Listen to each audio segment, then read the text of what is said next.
Well, good Wednesday morning. This is Bill Loveridge of Community Church of Loyalton's daily devotion on Wednesday, December 2nd, 2020. We've been going through a lot of storms, not of the meteorological nature, but as a country, as a world. And I appreciate this devotion written by Shanna Schulte, Seeing God in the Storm. We'll start with Isaiah 41:10. So do not fear, for I am with you. Do not be dismayed, for I am your God. I will strengthen you and help you. I will uphold you with my righteous right hand. Years ago, my friend Kirsten felt God was sending her to join the staff of a fledgling ministry with her husband. Joining this new organization would mean they would need to pack their possessions, sell most of their belongings, and move far across the country. Kristen and Aaron, her husband, prayed diligently about the decision and knew the Lord was telling them to go. So they gave up everything to glorify Him, and they went. When they arrived at their new post, ready to serve with Christ, it didn't take long before they felt very disillusioned. They hadn't been given the full picture about the organization. They felt lied to, and there was dissension amongst the staff. It wasn't at all what they expected. Sadly, just a few short months after they arrived, they were forced to leave. Kirsten's heart was broken. They were certain God was calling them to go.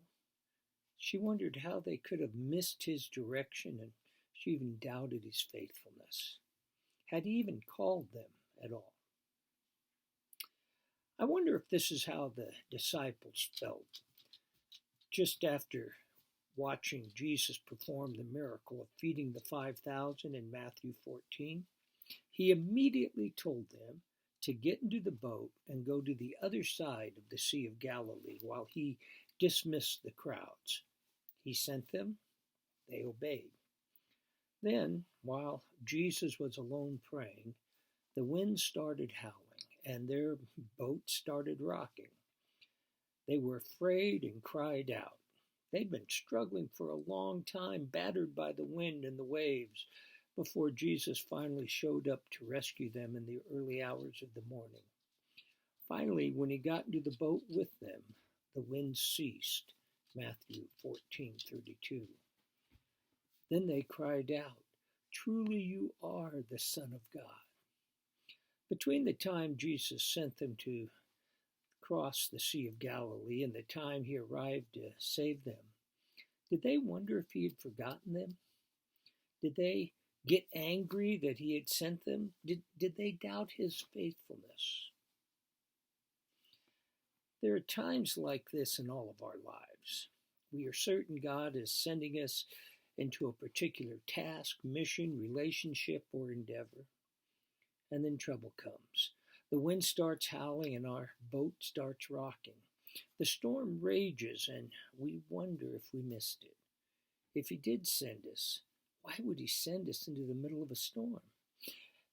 It's during these times that we must remember that when we are in a storm, we can be right in the middle of God's will.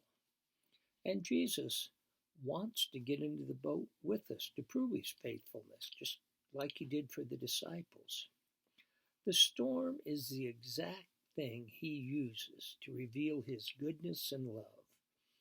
Through it, we often see His power in greater ways. Are you in a storm right now? Have you gotten in a boat God was calling you to? Did He send you into a marriage, a job, a cross-country move?